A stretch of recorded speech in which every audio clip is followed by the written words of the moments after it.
Hi everyone and welcome to FinLadder. So before I start with the topic or anything else, I just want to convey that this specific video I will be making in English because a lot of people have been, asking me that you are making the videos in Hindi, we are from Northeast or we are from South India. So it's good to see the channel growing. Please keep subscribing to our channel, share the knowledge with a lot of people around you, your friends, family, whoever is interested in the topics that we share. Please share it with your friends and family as well.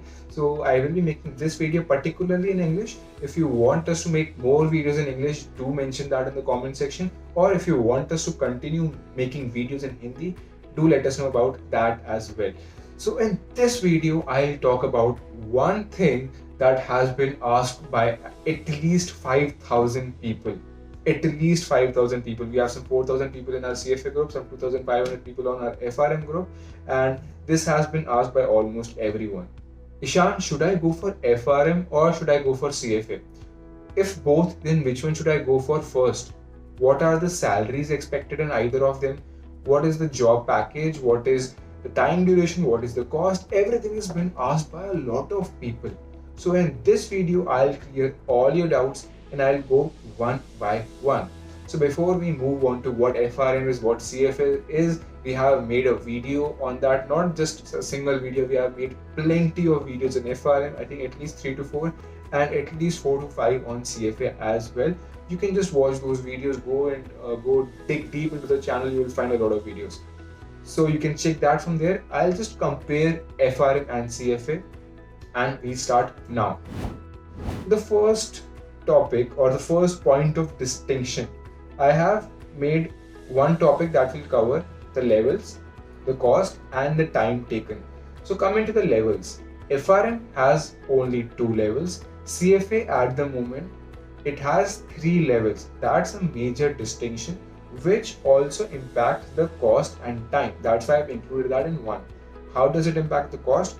To give CFA level 1, to give the exam. I'm not saying you clear it or you do not clear it. That's a separate thing. To just give the exam, you have to give a payout of 85 to 87,000 depending upon the dollar rate, of course, and that comes under the early registration. If you do a standard registration, I think it's around 1,10,000 and then late even more. So I'm considering early registration for both FRM and CFA to keep it standardized. Now we know about CFA. Level 1, just to give the exam, you have to pay 85,000. Level 2, level 3, they reduce the registration fee, so it drops down to 55 to 60,000.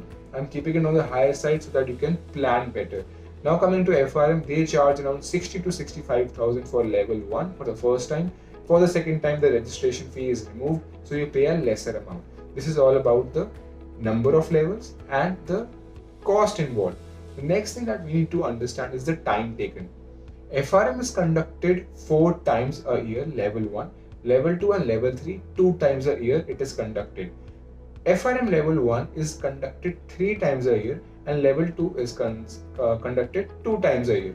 So generally, if I talk about keeping every other thing constant, it takes around 1 to 1.5 years to complete FRM and it takes around 2 to 2.5 years to complete CFA. These three together are some major distinctions which will help you choose better according to your budget, according to your time, and what you need to plan. The second thing is jobs or salary.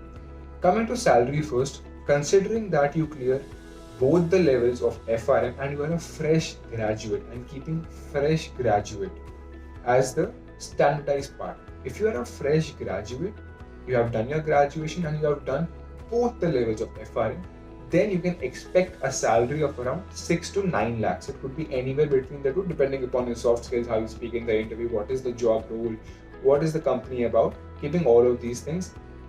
Then I would say 6 to 9 is what you can get. In CFA, obviously it's very difficult to complete CFA when you complete your graduation, but as I said, keeping it standardized, you will get somewhere around 12 to 14 lakhs very easily if you do all the 3 levels of CFA. This is about the salary part. Now the job part, which is the major part which will help you in understanding whether I should go for FRM or should I go for CFA. So if you are watching this video and you are interested in investment banking, you are interested in equity research training, it could be financial analysis, it could be any other thing that is related to valuations, modeling, investment banking, equity, research, finance.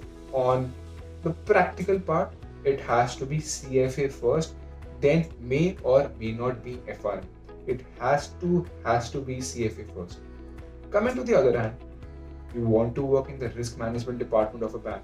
You want to get into the market risk, credit risk, operational risk, risk management, risk modeling, or anything else related to risk management or risk modeling. Then you first choose FRM, then you may or may not go for CFA. That's the major point that a lot of people ask, and that's the major point you need to understand. Coming to the next two very important parts, what should be done? What should be done has been pretty much explained in the last point itself, but I just want to compare what should be done with when it should be done. If it's FRM, okay, I want to do FRM because I want to get into the jobs you have just mentioned, Ishan. Okay, I want to do CFA because you have just mentioned a few jobs, I'm interested in that. What if I am interested in jobs which are coinciding? What if I want to get into that? What if there is something that just makes me do both of them? Should I do it? My answer would be yes, and that's not an answer that is just given bluntly to you, or it's not realistic. Trust me, I have done my FRM and I am doing my CFA. So I am personally doing both of them. I have done my graduation, I'm pursuing my masters, I'm running Film Ladder. I am still doing both of them for extra knowledge. Now let's say you are looking for a job. Just take two examples. You are taking me and you are taking yourself. You have done either FRM or CFA. You have done one of the two. I have done both of them. So who will the recruiter choose? Keeping, as I said, every other thing standardized or constant. Who will the recruiter choose? The recruiter will obviously choose, even if I have one extra level of CFA or one extra level of FRM, the recruiter still will choose, at least in 90% of the cases, will choose me. That is something that you need to realize. Doing both is also fine, and it should be done if it is coinciding with the roles that you are looking for. If you're very specific, it's IB, CFA, it's risk, financial risk management. If you're very specific, then go for it. But if you're looking for the best opportunities, keeping your opportunities open to a lot of different things, I would say go for both one by one. Because FRM can be given from your first semester of college itself. Suppose you are 18, you clear your class 12, you can give FRM in the first semester itself. I started preparing for FRM in my second semester. I gave the exam in my third semester. So a lot of people can start preparing in either their first semester or their second semester. But with CFA, there is one condition. You cannot give the exam until and unless you are in the final year of your graduation. That is an important point. So how do you utilize your first and second year? Why don't you go for FRM? Yeah, obviously financial modeling is good, obviously NCFM is good, and ISM is there are so many certifications. You can definitely go for any of them, but that's when FRM comes into the picture and says, I'm the best degree out of all the available ones, go for it. You do FRM, then you go for CFA, and then maybe you go for your masters, and with all these things, you are probably unbeatable in any kind of interview, in any kind of job, in any kind of company. You are unbeatable, and they will be like obliged to select you. Literally, if you have all of these things, that's the only thing you need to realize. There is one common line I usually end this discussion with.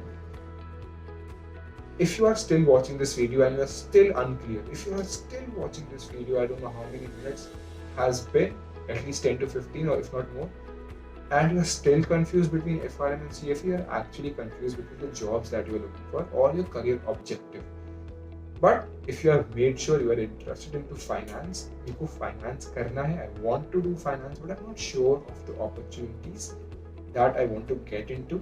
But at the same time, I do not want to waste my time. I still want to do some course, either FRM or CFA. Then I always tell people go for CFA. If you are confused between FRM or CFA, even after watching this video, and you are sure of getting into finance, you do not want to waste your time, go for CFA. Because FRM serves a very niche area. Niche area as in it serves risk management. Then what does CFA solve? CFA focuses on corporate finance as a whole. That's why if you are confused but want to get into finance and do not want to waste your time, get ahead of the people, then you should start with CFA right away, because either of them is anyway needed. You have to go for it. So why not go for it when the time is right? That's all about FRM or CFA. If you still have any queries, I always drop down either my Telegram, Insta, or LinkedIn account link. You can just reach out to me there and have your doubts cleared. Thank you for watching this video. There are also a couple of links in the description if you wish to book a counseling call either for FRM or for CFA with our team, with me as well. You can do it. And any other questions, just feel free to connect with me on either of the 3 platforms I mentioned. I'll be happy to help you out. Thank you for watching.